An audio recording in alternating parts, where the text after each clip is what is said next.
Ignatius Press and the Augustine Institute present The Formed Book Club. Catholic book lovers unpacking good books, chapter by chapter. If you like us, please help us by subscribing and by reviewing us on Spotify, Apple Podcasts, or wherever you might listen. And don't forget to sign up for weekly updates and study questions at formedbookclub.ignatius.com. Welcome back to the Formed Book Club for our 19th weekly sequential discussion of In Defense of Sanity by G.K. Chesterton, the best essays of the same, selected by Dale Alquist, Joseph Pierce, Aidan Mackey. And this week we begin with the essay on the efficiency of the, can't read my writing here. What page is it on here? 312. Yes. The efficiency of the police, on page 312 it begins. And once again, Chesterton's writing about a circumstance different from our own.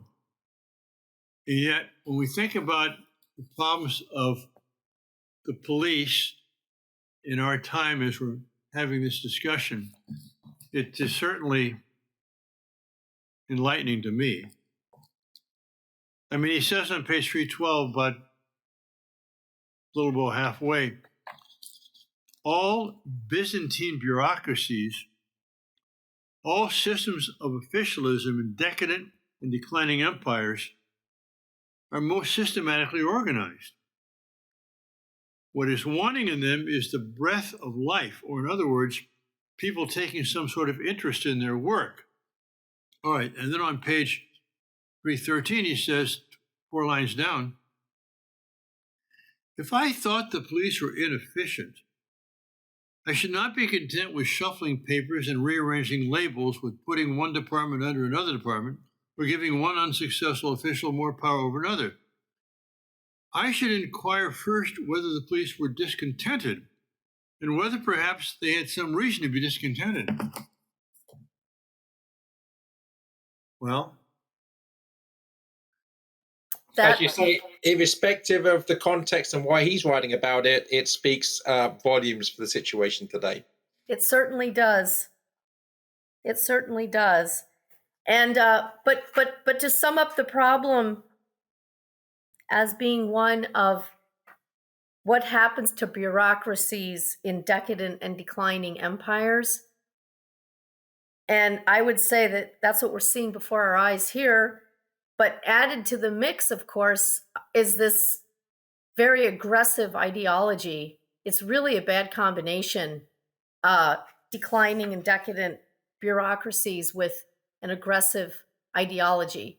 But if you want to ask a policeman why he's discontent, I think he would point to those two things exactly.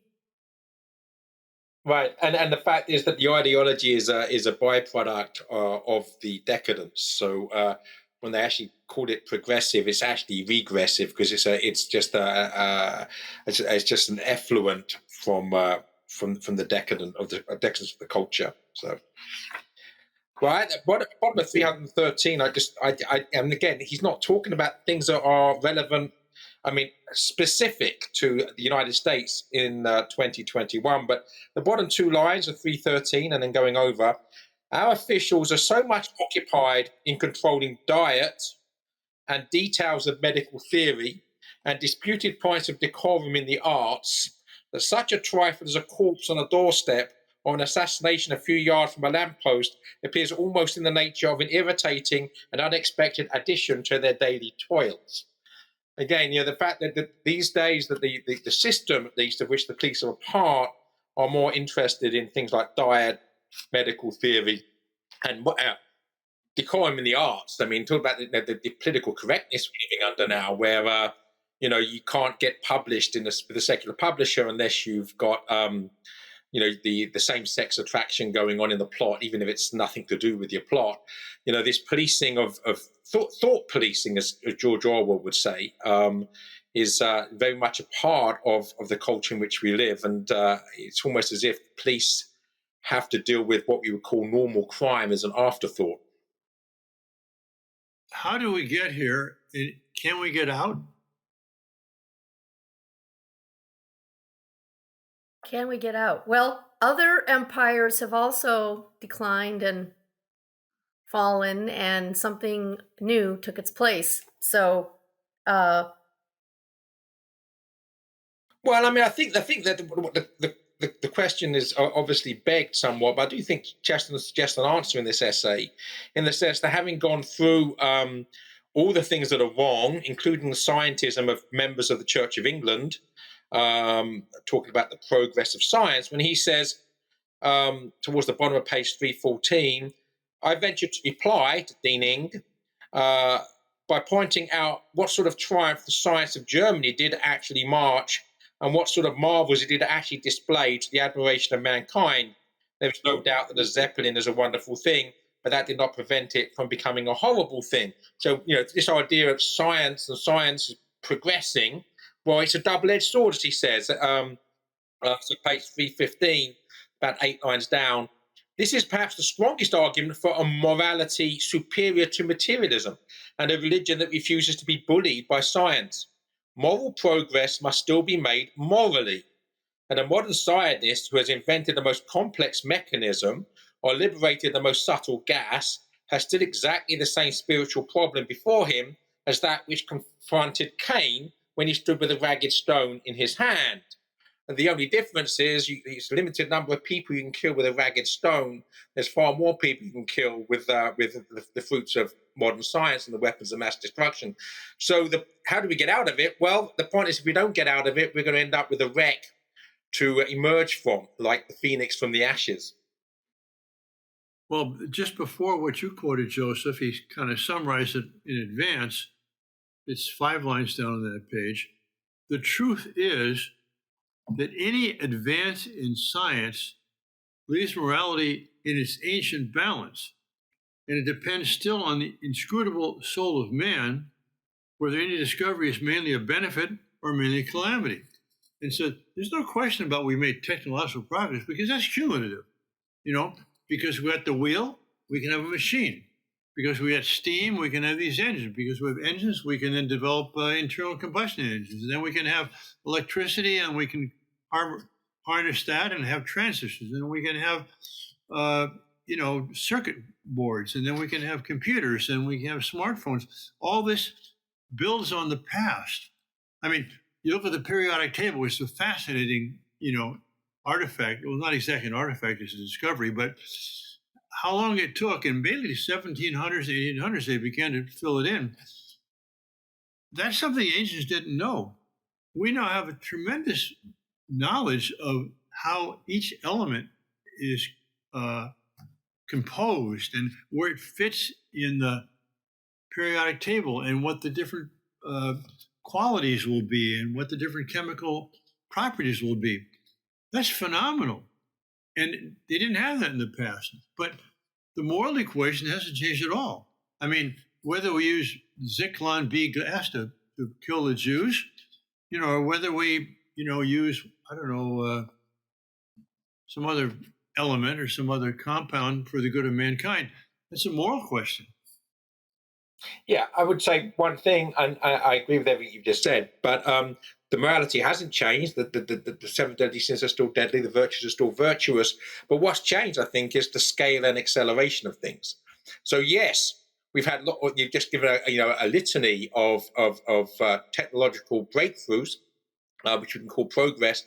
Many of which are good, most of which are mixed blessing, but some of which carry the potential to be deadly, not just in terms of human life, but in terms of human liberty, on a scale that would have been unthinkable 100 years ago.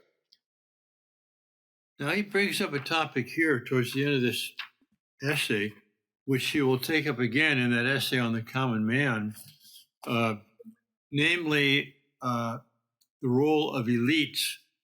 And about below the middle of the page there on page 315, he says, it is not unlikely that in the recent chaos of creeds and codes from which we are only gradually emerging, although have we emerged, there may be a much larger percentage than in steadier periods of really educated men in a mood to be the enemies of society. In the bottom of the page, he says, but if really educated, enlightened men have more and more turned in a criminal direction, there will be a great augmentation of the criminal force and will not be altogether surprising if it is sometimes too much for the police force. That's frightening because I think we're seeing it again before our eyes. Or even worse, in a Orwellian sense, it becomes the police force. We are in the grip of so-called experts, but the problem is the experts disagree, and then certain experts are more expert than other experts, and then we have a suppression of the experts who don't agree with the other experts. I mean, scientific discussion has been really, especially in this whole COVID thing, it's very hard to find data analysis in people that you can rely on. Yeah, all experts are equal, but some are more equal than others. Yes. Well, any more to say on this? Any more laments that we should make? Well, things do get too big to be managed and complicated. That's what's meant by Byzantine bureaucracy, right? It's big and it's complicated, and they have a way of falling apart under their own weight. And so the good news is that if this happens and is happening or whatever, well, people will find something else to do. they'll rebuild. They'll rebuild. They'll move on. This is just part of the cycle, I think, of societies. And just know that you're here now because you're supposed to be here now. Well, here's a good and hopeful sign. We have these elections every couple of years, and I don't have any children in school or anywhere else for that matter, but you get these elections, you got president and vice president and governor and senator and congressman, and then you get down to the judges and the school board members. Well, I don't pay attention to that. I mean, I'm not part of a school board, But one of the hopeful signs now is that school boards, who actually have one of the most important functions in our society because they're local and they have to do with the education of people's children, there's a greater awareness now that we have to make sure these school boards represent the parents. Because a recent candidate just said public and record, well, we don't want parents telling us how to educate the children. Oh, no? Well, who then? And here in San Francisco, about as enlightened and progressive and all the rest of it as you can possibly go. And yet 3 of our school board members are up for recall election because the parents of this city are pushing back on them and saying, your priorities and your politics are not our priorities for our children. And so that's a good sign, right? Very good sign. Because and it goes right. Sorry. Go ahead. Well, it just goes right back to what we said about experts. Is that who are the people with most experience of raising children? Well, it's parents. So, what gives so-called experts the right to think they're more expert and have more expertise than the people actually doing it on a day-to-day basis and getting their hands dirty? Especially when they have no children. Yes. All right. Well, I mean, I'm all here in San Francisco. It's a very liberal city, and we have a liberal district attorney and so on. I have to say, all my encounters with the police, I mean, I've never done a crime yet, have been quite good. From the old days, which are not so good necessarily, when I was a novice, walking down the street of San Francisco in my clerics, and the light just turned red for me on Market Street with a great big one-way street coming from the right, and the Irish cop stopped all the traffic. He said, "Come on, Father, cross the street." I mean, there was some respect there. But I would say we have every year now the West Coast Walk for Life. And of course, in San Francisco, you expect a lot of resistance to that from other people. And so the police are out there in force, but they are so good and they love the Walk for Life so much because they're just impressed by the fact we don't throw garbage, we don't hurl epithets, we don't get in fights, that it, and for me, at the front of the walk, kind of with Eva, who kind of organizes the walk, to see the sergeant walking down in front there and, organizing the priest and everything. It's a wonderful thing. It's a wonderful thing. Of course, we're not Portland or Seattle, so we don't have the chaos they've got up there. I'm wondering, should we go to the next essay or? Yeah. Yes? Yes, right. I think it's a good idea. About beliefs, being on page 316. I've talked enough.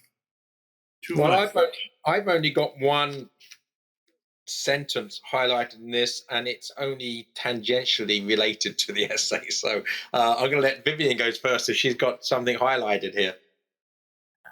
Well, I just wanted to point out that this essay, how many times as a believer have you been confronted by a non-believer with the notion that because you believe in Jesus, you must surely believe in all kinds of nonsense, and that your faith in the resurrection is simply a fairy tale like any other fairy tale. And that's exactly what this essay juxtaposes, is belief in the resurrection of Jesus being somehow equated with the Arabian Nights, that surely they're equally untrue fable type stories. And so just to have Chesterton have this experience and write about it is a very familiar experience to me. Yeah, I think he does a great job as well of showing that the whole point about the Arabian Nights is this woman's telling the story because she needs to tell lies to keep herself alive. And yet the apostles were willing to die because they believed it was true. And that the fact that the juxtaposition doesn't work at all. In fact, they picked a particularly bad example of a fairy story that clearly is overtly meant to be false, as to highlight something which history shows people willing to die for the actual very generation because they believed it were true. That made me wonder the Chesterton using that argument that one of the things that gives the gospel writers credibility and the other witnesses is that they were willing to die for their testimony, and that gives it a certain credibility. And I think the first time I came across that argument was probably in C.S. Lewis, right? Yes. And to see it here in Chesterton as well, you just wonder just how long has this argument been around, right? Right. But certainly in terms of practice, today's St. Luke, yesterday was St. Ignatius of Antioch. These are people that knew Jesus, and they were willing to die for the faith. So this is the solid historical factual evidence to rebut the nonsense that Chesterton is exposing here. Well, someone who is really convinced, but convinced wrongly or something, might be willing to die for it, Yes. But you get 12 and then 100 and then 200 and 500. That is more than just cumulative. That's a different kind of proof. It's not just one person who happens to be a little bit eccentric. Right. That's what Chesterton says in this essay, is the fact that, if the 12 had actually hidden the body, in other words, if they built the resurrection on a lie, would they be willing to die for it? You know, the moment that people said you just stole the body, they said, okay, and we're going to kill you unless you say that's the case. They said, okay, well, you hit the body, right? You're not going to die for basically a cynical lie. But if you've witnessed the risen Lord and you know that that He has power over death, then what's the problem at this point? Joseph, what you said was a tangential point. Why don't you go to that before I go to one which may be more central? Yeah, sure. It's just that on page 319, the sentence finishing the top paragraph there, and if there was some association of medicine with magic, it was because magic was always extremely practical. So what he's saying here, and it's not what he's talking about for the most part in the rest of the essay, is the fact that that alchemy, which was both magic and early science, there was this sort of blurring of the distinction between the two, was in pursuit of the elixir of life, you know, immortality, or at least getting people to live for as long as possible, and also the philosopher's stone, which is how to turn base metal into gold. You know, and so the medicine is good, as long as it's not quack medicine, of course, or chemical medicine does more harm than good. But if it's good medicine, it's obviously good. But the point is that it has the same goals as alchemy, which is it can be laudable, but also the fact that the pharmaceutical industry, in other words, the industry which makes the medicine, is basically the vast majority of the scientific research that takes place today is paid for by that industry, and is making billions of dollars of cash. So the point is that alchemy was profitable in the Middle Ages, and it is profitable now. Alchemy doesn't necessarily have to be a bad thing here, because I said we've got all sorts of good scientific consequences of medieval alchemy. But we do need to remember that a lot of this is still motivated by a desire for immortality and by a desire to get rich. I was thinking about that just this morning, actually. It was perhaps a distraction in my prayer, that the three of us and all of our confreres and our colleagues and co-citizens have a lot to be thankful for with penicillin, and aspirin, and statins for cholesterol and for high blood pressure. I mean, the pharmaceutical industry and medicine has made our life a lot healthier. There's no question about it. And we want to support that and encourage that. But there is a internal conflict here that what's the best thing that could happen for a pharmaceutical company? Well, for people to get sick, because then we can sell our medicine, right? And what could be better than a pandemic where the governments are going to buy all your products and mandate everyone to take them? Now, I'm not saying they shouldn't take them or the products aren't good necessarily, but there's a huge conflict of interest, it seems to me, in the pharmaceutical industry. And I'm not sure what the solution, if there is a solution, but it's a problem. Well, one solution, or at least one remedy, is to make sure that the people who are in positions of government authority in reviewing and approving of different things are not also sitting on the boards of companies making those things. I mean, that is just a basic conflict of interest issue that could be dealt with better than it is right now. And that would go a long way, I think, of keeping people honest. But good luck with trying to do that. Well, we'll never have a perfect solution. That's sure. But we have to try and move towards better solutions if we can. And the government in this country has always been a kind of revolving door with different industries. I mean, people used to talk all the time about the military industrial complex, right? And that's because people, after serving in government, would then get hired onto the boards of munitions manufacturers. And then those people are the very people getting the contracts with the government. I mean, there is a revolving door with industry and government. There is. And so there are things we ought to do to mitigate against that, but it's there it It's is. a good parallel, because what is better for the profit of a munitions industry that have a lot of wars going on? Exactly. Well, war makes some people money. On the Joseph, your tangential point, which I think is central, and may not be central to this essay, but it's central in general, about medicine and magic. On page 318, that new paragraph there, second line, the point is this, that magic in the ancient sense and medicine in the modern sense are really in one way very like each other, because they're both very unlike the pure and abstract idea of science as conceived by the ancient Greeks, that is, knowledge for its own sake. And on page 319, about 2/3 down, the point is that both types of medicine men were employed by the people who wanted something prompt and practical. So that the ancient medicine man and the modern doctor, such as killing politicians or curing rheumatism.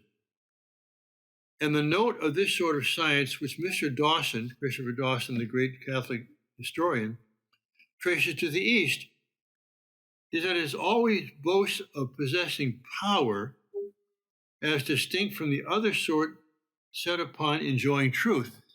And there's something very deep here, because one of the problems with Islam's theology, not with the people who can be quite good and holy, but the theology, is that Allah is not constrained by logos, by reason. He's pure will. If Allah were to decree that homicide was good, and in some cases he does actually, then it would be good. Whereas Christian theology says that God is limited by God himself, by his own logos. He cannot do that which is irrational and reasonable. And so we have in Islamic theology a theology of will, that it's what we will is what is good. Whereas Christian theology, what we will is good if it corresponds to reason, to logos. And does this play out in practical affairs? Of course it does. What does it mean to say I'm pro-choice? Well, it means that what I choose is good. It's good because I choose it. But choice in the Christian theology should be based on nature, logos, reason, telos, what a thing is for. So this is a danger with magic and the danger with medicine. Yeah, and the irony, Father, is that there's a similarity here between Islam and the sort of Nietzschean self-empowerment of the modern decadent culture. That basically that neither believes that there's an objective ratio to which we need to genuflect. But it's all about the triumph of the will. And it's amazing that Chesterton has brought all of these threads together in this little essay that started out being about the difference between the Gospels and the Arabian Nights. And somehow he manages to bring in the difference between applied science and pure science and the power of the will and all the rest of it. All in just a few pages, he touches on all these very profound ideas. Pretty impressive. It's kind of between a tome and a poem that he can, as a poem does, bring so much richness into such a limited space. Well, he's a genius. God bless him. God bless him. Well, the next essay is pretty important, but shall we try and cover it in a few minutes or wait till next week? The common man. I can go either way, Father. Well, let's let Vivian decide then. We could probably do this in a few minutes. All right, I think we owe it to our listeners to try to hasten along. All right, let's go ahead then. I think this takes up this theme of evil done by experts. Well, this line here on 321 that modern emancipation has really been a new persecution of the common man. It has emancipated anybody. If it has emancipated anybody, it has, in rather special and narrow ways, emancipated the uncommon man. It has given an eccentric sort of liberty to some of the hobbies of the wealthy, and occasionally to some of the more humane lunacies of the cultured. The only thing forbidden is common sense. And I think immediately, you hate to always be going on and on about sex, but the sexual libertine emancipation style of emancipation has truly liberated the eccentrics and perverts out there to do whatever they want to do, and has persecuted the everyday person who just wants to have a family and carry on in a normal way. And he says that somewhere pointedly that, the common man just wants to have a family, and these other people want to do all these other things. And somehow in giving them absolute freedom, now it's turned against the people who want to marry and have children. Yeah, I love the way that you have the intellectual evolution of bad ideas getting worse at the bottom of page 321. This is actually, there's a chronology here, really, in terms of time. So Malthusianism, which I think was late 18th century, I think, is that correct? And then eugenics, which is science of the 19th century, sterilization, and certainly the Nazis were using eugenic theory to sterilize children with parents with children with Down syndrome and idiot children and what have you. And then, as he says here, at the end of this, in his day, a prophecy, now a reality, or at a more advanced stage of progress, probably infanticide. Yeah. So if we had kept together that rights and freedoms go hand in hand with duties, going back to telos again, Father, right? Then the freedoms of democratic societies might have been able to stay hinged to the reality that's good for all. But instead, once you've untethered rights with any kind of sense of duties, then it's just the right to do anything.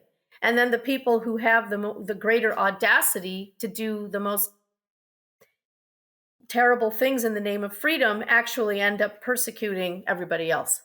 What it means is those with power do what they like, and it's the weak that suffer. That's the reality of a system based upon the triumph of the will. That's those right. That have the most power have the most will, and the rest of us that just have to suffer the consequences. Well, and think just for the example of fatherless families.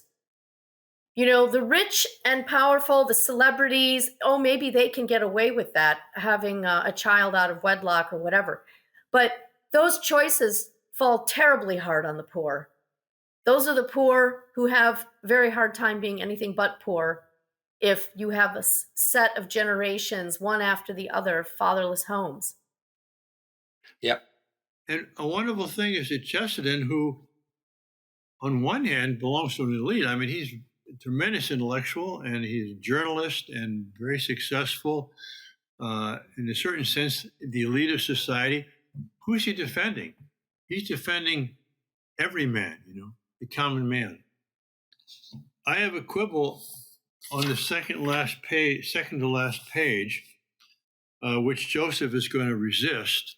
Well, I've got a quibble here with I'm going to bring something up which I thought might actually cause one of you to quibble. So maybe it's the same passage. Let's try it. Well, but is it anything prior to page? Because this is a fairly long essay. 328. This is page 328, which is the page you said. So let's see if we're going to have a point of contest here. Okay. Well, my quibble is a third of the way down.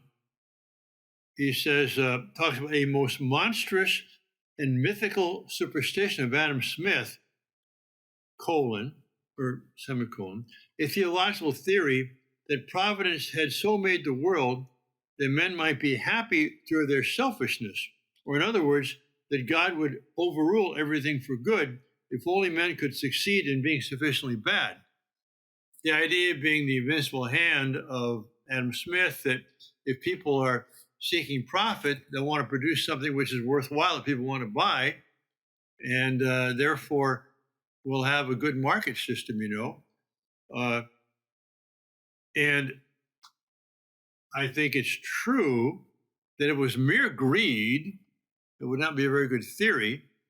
But if someone's trying to support himself and his family and knows that if I can make a product better and sell it cheaper, that I will get an income that will help me and my family, that's one thing which I think is good. And secondly, I think the market works for good. And here's my example, which comes from a book. I forget the author's name now, but it was in a classroom where they had all these little items, and they passed them out to the kids randomly, some gum or a little airplane or a doll or something like that. And they said for each child, okay, now on a piece of paper from 1 to 10, how much do you value this thing? Is it a 1 for you or is it a 10? And all the kids wrote down what their value was for what they had. Second step, well, now see if you can trade what you have with someone else. And so, the girl that got a little gun traded it with the guy who had a doll. Sorry for the sexist, references here. But that's very gender binary, Father. I know, gender binary. And so they traded them all, and then now write down the value of what you have now. And they traded again.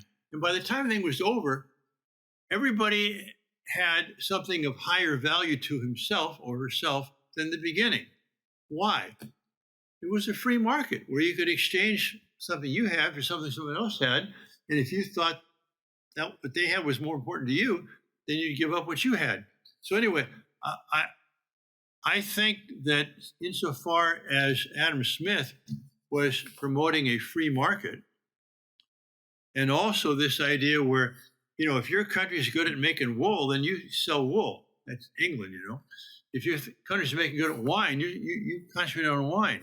So I'm not, this criticism of Adam Smith mythical theological theory, I'm a little bit resistant to. I'm with you, Father. I know I've been outnumbered 2-1 here. This is fine. A couple of things I would say is that I think that Chesterton might be actually being unfair to Adam Smith here. But I don't think, but he's being prophetic because probably the most influential economist of the 20th century was John Maynard Keynes.